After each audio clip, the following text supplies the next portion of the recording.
handle them, Shane. I don't want it.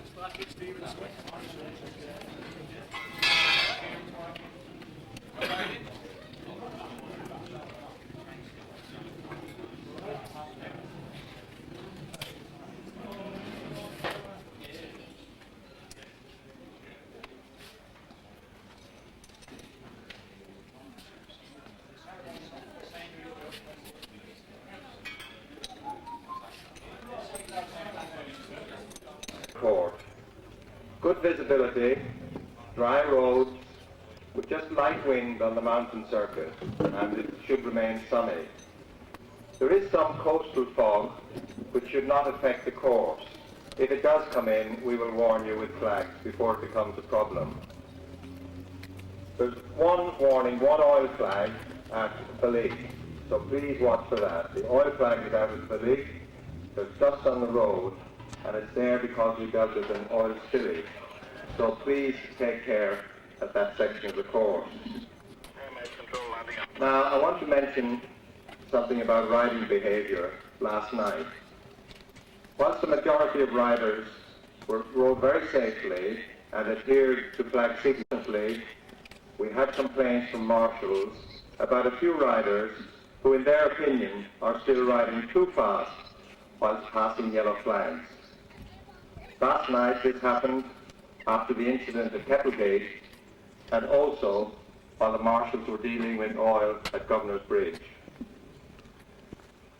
In addition, riders are still approaching the practice boards at the end of the first section much too fast. You must slow down or you'll risk being excluded from further participation in this meeting. You must slow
Coughlin. If I pronounced that correctly. Did I pronounce your name correctly, Coughlin? Okay, enjoying it? Okay, 12 past is in practice, what, about 102 or so? Happy with that? Yeah, very happy. We'll go 100 and happy. It's not easy, is it? I mean, I went in the parade and lapped about 75 and I thought I was flying. In fact, Just keeping it rolling, the thing, isn't it? You know, not going wild. yeah, just trying to keep the farm speed up. We learned to have a couple of years. How did it? Harder than... Me on, yeah. Only 35 more payments to make, eh? Yeah, that's it. Okay, well, I hope you get a good run with it. It's a credit to you, the preparation, and you'll soon be underway. Yeah, thanks a lot. Okay, and we do have a message from Davy Wood. The Irish riders couldn't get over. Gary Justine Cooper and Yule Duncan, of course, have all been involved in some spills and various things, but good luck from Eddie Gordon and Gordon Downs. Gordon Downs will be one of the Manx Grand Prix for them all, that is. And number 6 now is Mick Skeen. I hope we pronounced that name correctly, but he is the practice leader in the air. We built it for Mark Flynn to do the TT on, but he had his problems with his shoulder, so it's done. The chairman, Les Doherty, David Banks, steward for the meeting, Ted Bartlett, the chairman of the ACU, and Bob Macmillan, the guest of honour, Bob, of course, from Honda. Ladies and gentlemen, the national anthem.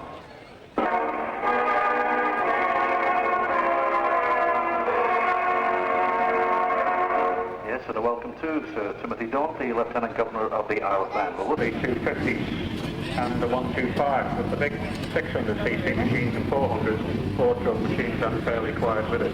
Oh, is it? Scrutineers are all dressed in new array here, I see. Norwich City supporters are green and yellow. And it's a colourful scene compared with what it was a few years ago as the bikes now make their way up onto the grid.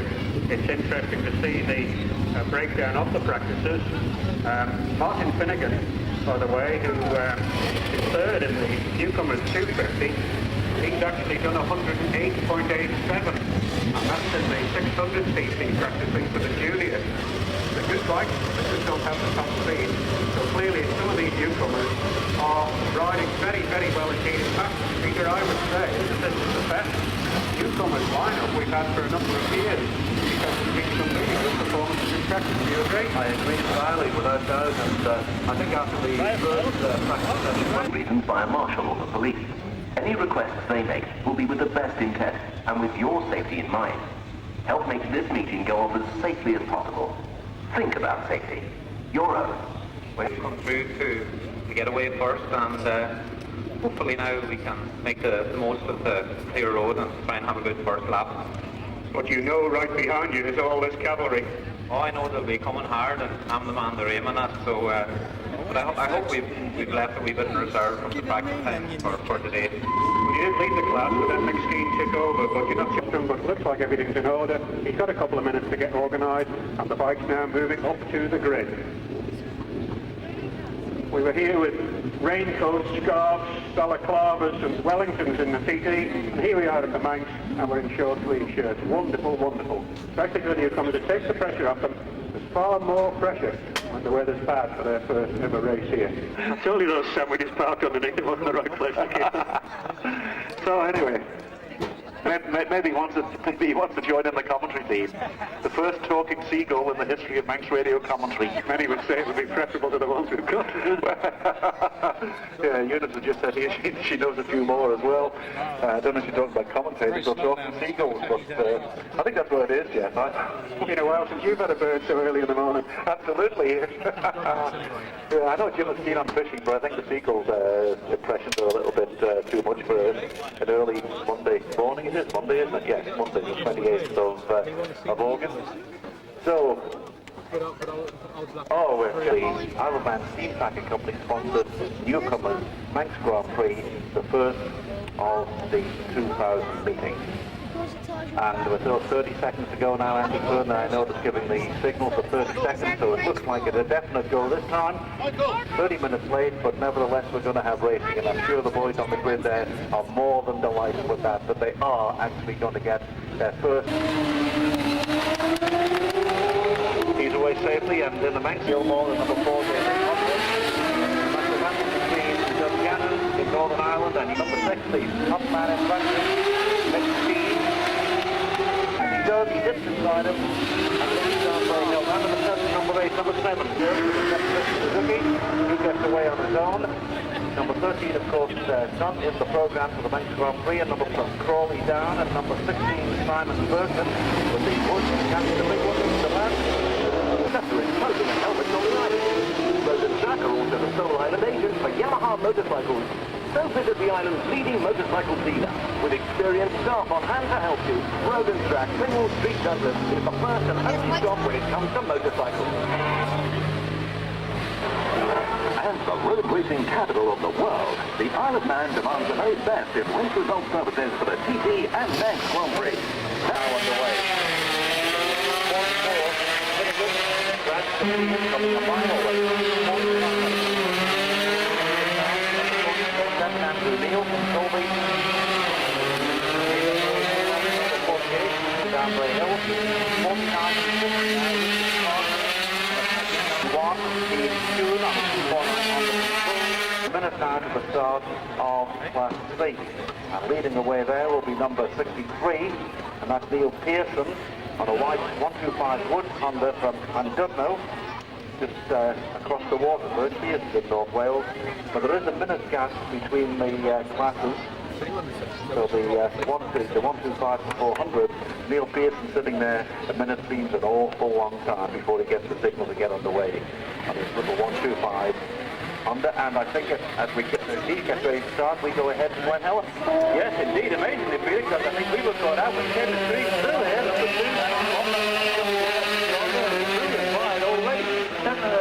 Man and a half a little bit, 5:06 back time here. And you can tell the lead is built up because here, number 6, Mick leaderboard running practice, he's well above Watson, followed by 7, Dan Stewart. Of course, with them being the newcomers, it takes us a little time to pick them up and recognise them. We've seen them in practice. There's 4 days of problems. There's number 9, the first local Tim Devlin. Certainly Seamus Green, of course, first away with a clear road, but he's made the most of that. Number 8 next is away well from Telford. His start time was 40 seconds behind that of Seamus Green, but absolutely amazing. And 5:06 we made his time here. I'm trying to convert that for you into a speed. Pleased to tell you there were no additional non-starters to the newcomers races. There were 3 withdrawn before the program was printed. 3 no additional non-starters to report. The field fully away now, here down in the pits, but it'll be the end of lap 2, of course, before the majority come in for that fuel stop. But they'll be thundering through Ramsey now, I would think, and very shortly into the sight of George McCann at Ramsey Hairpin. Yeah, thank you very much, Peter. Well, we're still waiting for the first few of the riders as they come up on the approach to Ramsey Hairpin. The uphill left hand, very, very sharp hairpin bend, and we would expect it to be Seamus Green, the man from County Donegal. Away out in the wilds, they're 17 seconds down. He's in 3rd position in the newcomers B class. No change in the newcomers A. It's still Green leading from 1 second from McSkee to 6 seconds ahead of Victor Gilmer in 4th place. So it's back to the grandstand. Motorsport Merchandise of the local company, supplying all. Seamus Green, number 2. What's the line now? We've got 20 seconds to wait.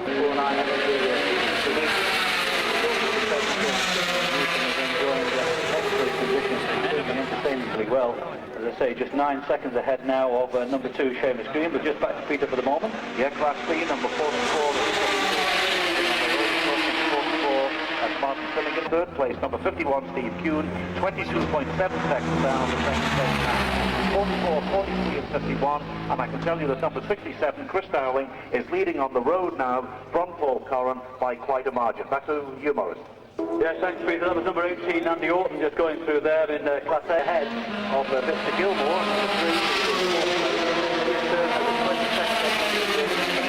Number 8, followed by 14. We've got as far as local man number 9, Tim Devlin, who was in 5th place, is in 5th place. 20 seconds down on Victor Gilmore, and just 2 seconds ahead of number 18, Andy Orton. So there's a bit of a dice going on there. Number 19 is Leslie Turner. He's pits very shortly. I can tell you we just had 1 retirement so far.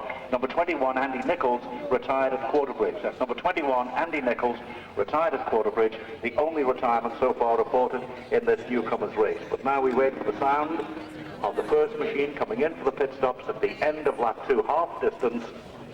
So 20 seconds difference in favour, of course, of number 6, McSkeen.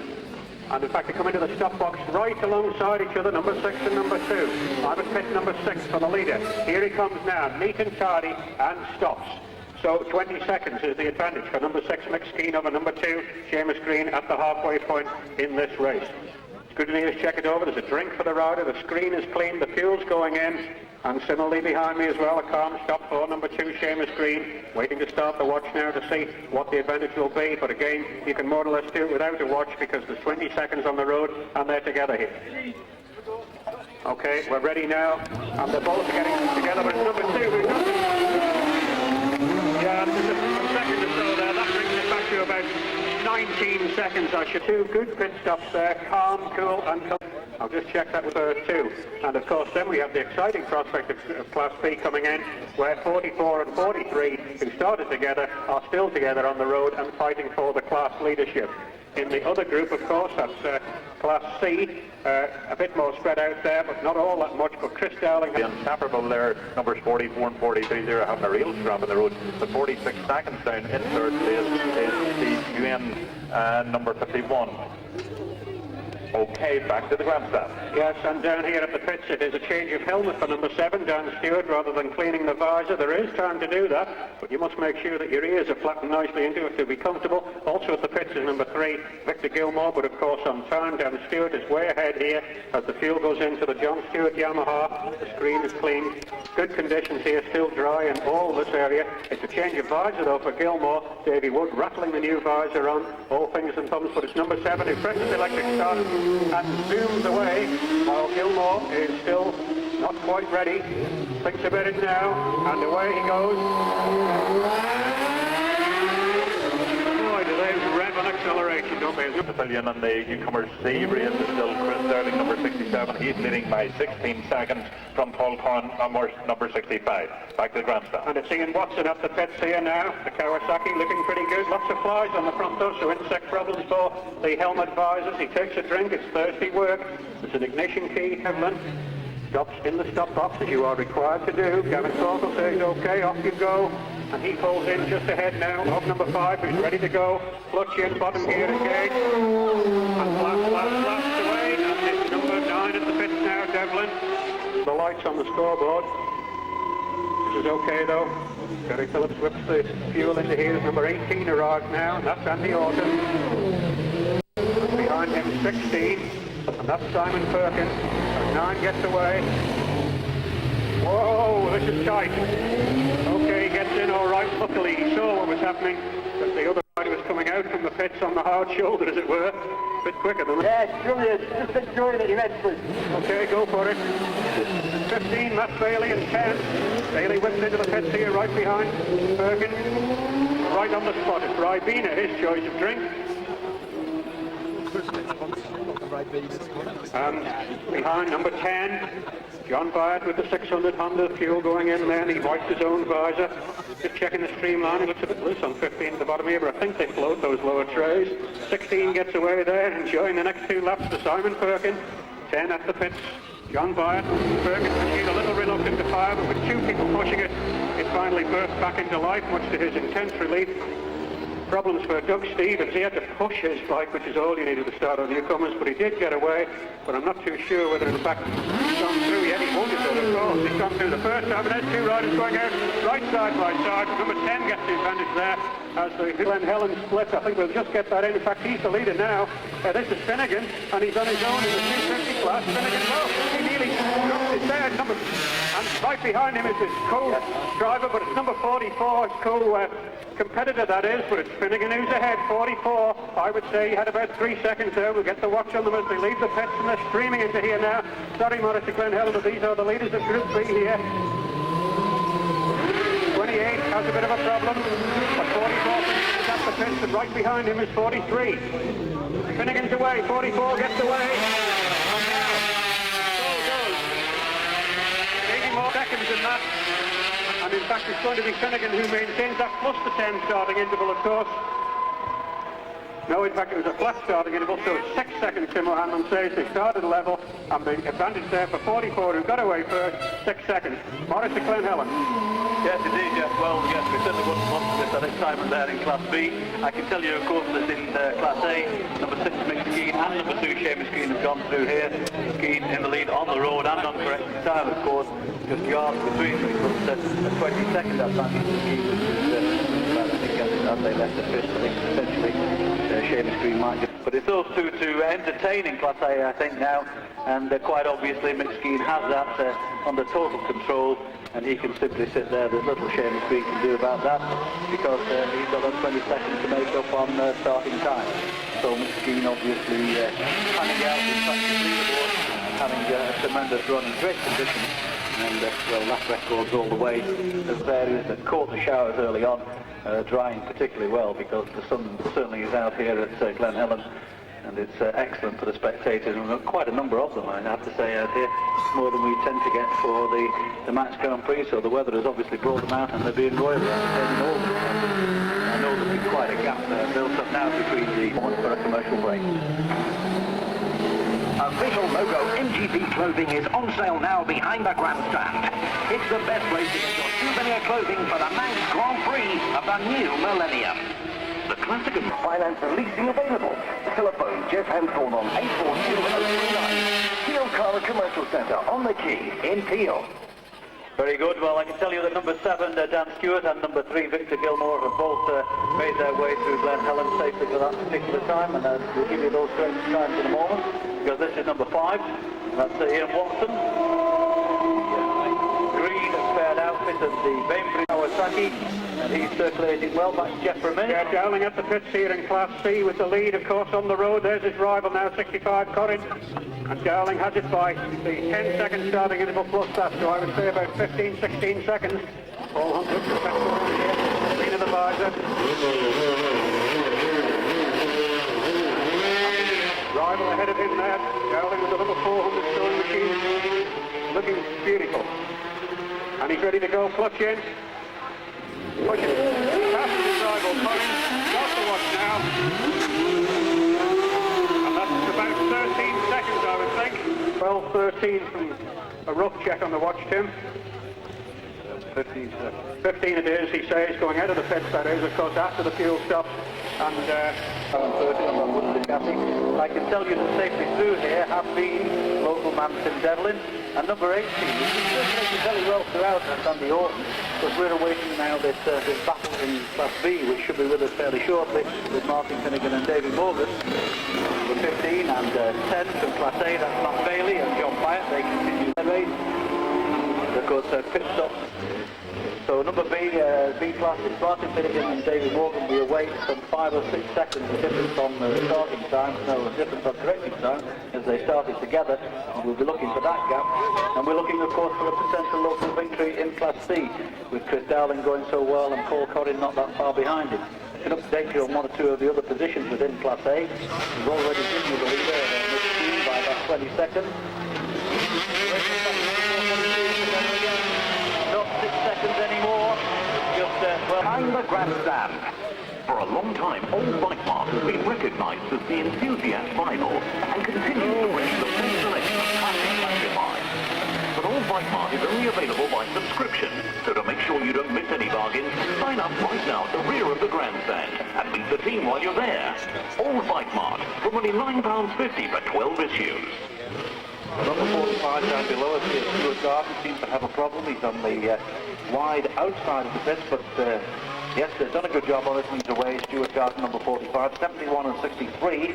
The men battling it out for 3rd and 4th places in away now. Straight after him. In fact, he goes before the mechanic there has finished wiping his screen. So keen to get away after his rival number 63. So let's see if we have any times now for Class C. And we do indeed. And it's another lap record at 104.28 for number 67. Chris Dowling, 21 minutes 42.5, 104.28. and in second place 17.5 seconds. Two leading riders in Group A just heading up towards the Waterworks corner. Still the same similar gap between the tires and Wales, maybe extended a wee bit in favour of Mick Skeen. He's certainly the leader on the road, and obviously then the leader on corrected time from Seamus Gilmer. Gilmer will still be in second place because the third place man is a fair bit behind, and that was Dan Stewart at 1 minute 41 the last week. 5, that's Ian Watson. Ian Watson in turn 11 seconds up on second place man. Local second to number 9, Tim Devlin, who's got a 24-second advantage over number 16, who's in 8th place. That's Wayne Rollinson. Just to update you on the C class as well, whilst we're here, I can tell you that Chris Dowling continues to lead that by just 13 seconds from Paul Corrin. So those are the two locals as we're expecting battling that out. Performance there because there've already been 2 lap records. It's Chris Dowling leading that class from Paul Corrin by 13 seconds, so we'll be looking for a local win there. So that's a complete update on the 3 classes from Glen Helen for the moment, and it's back there to Geordie. Victor Gilmer inside, and that third place will be his number 7, Dan Stewart. Rider coming into view now. This is the green machine of number 5, Ian Watson, 39-year-old from Ian Watson safely through. So we'll see, he could well slot into the top 5. He was in the top 6. Now we'll just have to wait and see where Pat O'Hanlon does shuffle him in, but that was Ian Watson safely through. Over Andy Orton in 5th position, Andy Orton number 18, and now we can slot Ian Watson into the top 6. He completes the top 6, 16 seconds down on Andy Orton. So it's Keane, Green, Stewart, Gilmer, Orton and Watson, the top 6 here at Ramsey. Back to the grandstand. The time differences in Class C are quite amazing. We talked about the lap records for number 67 Chris Dowling over number 65 Paul Corrin. The time difference officially was 17.5, but believe it or not, in second place Corrin is 2 minutes 26.9 seconds ahead of the third place man, number 71, and that is Glenn Winterbottom. And in 4th place, number 63, Neil Pearson. He is 38.7 seconds down on the 3rd place man. Time for a quick break. And B and C particularly throwing up some pretty close racing. And it's that race and that dice in B, particularly with those 2 riders, David Morgan and Martin Finnegan, starting together. And on races with staggered starts, it's always of an interest, I think, when those who are competing for the places, particularly the 1st and 2nd places, are those who start together, and we've seen 1 or 2 of those over the years.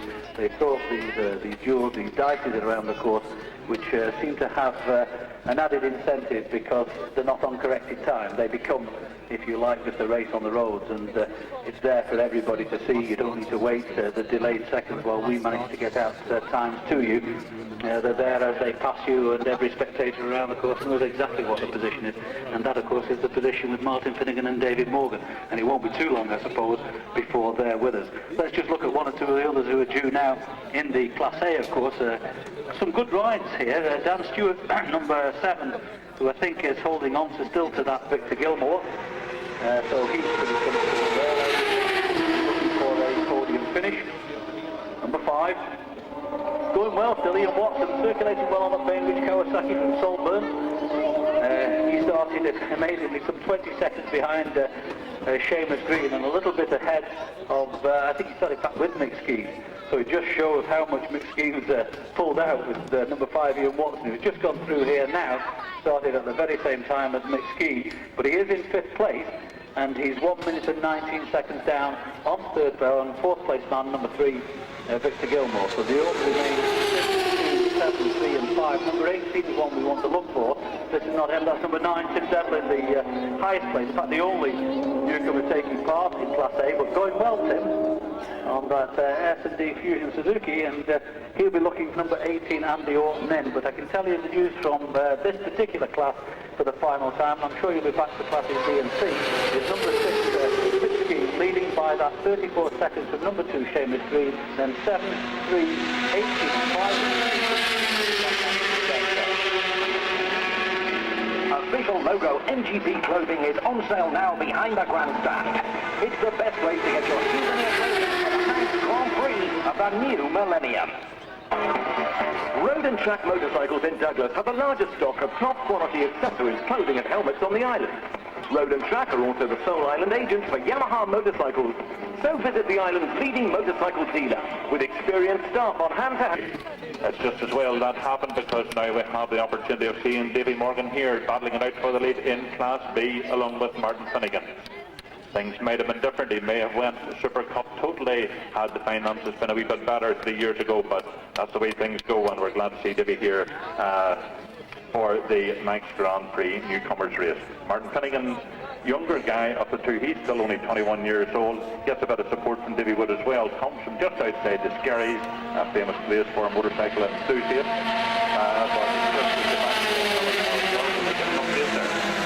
Yeah, thanks, George. Just to let you know that Martin Finnegan and Davy Morgan have safely negotiated the pose because they were just yards between them again.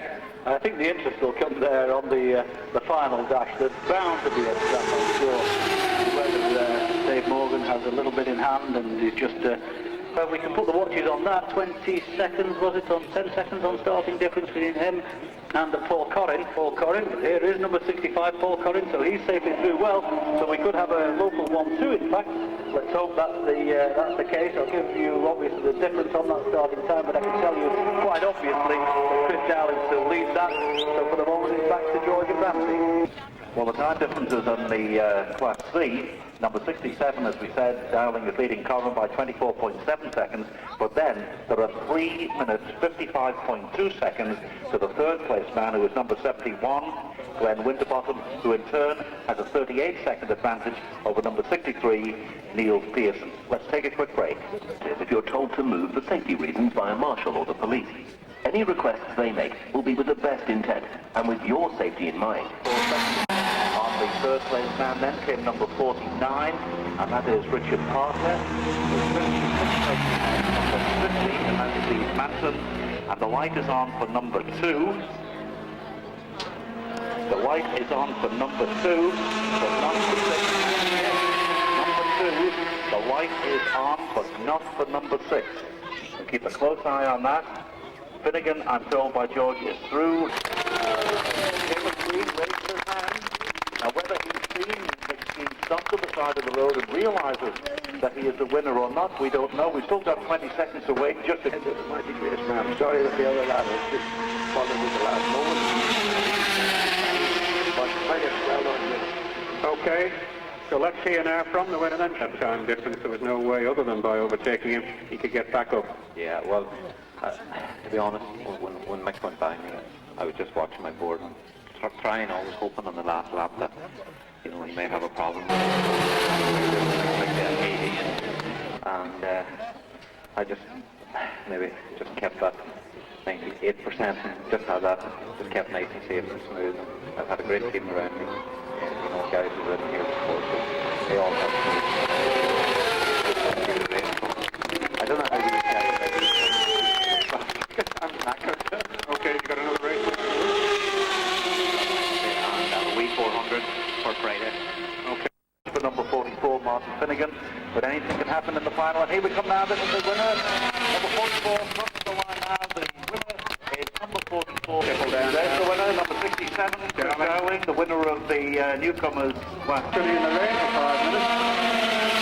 That's number 63 finishing, and this should be number 71. Do you remember when Danny Shimon was a late number, Peter, and Les Trotter won the race number 1? 76, yeah. Yeah, because Danny had won the...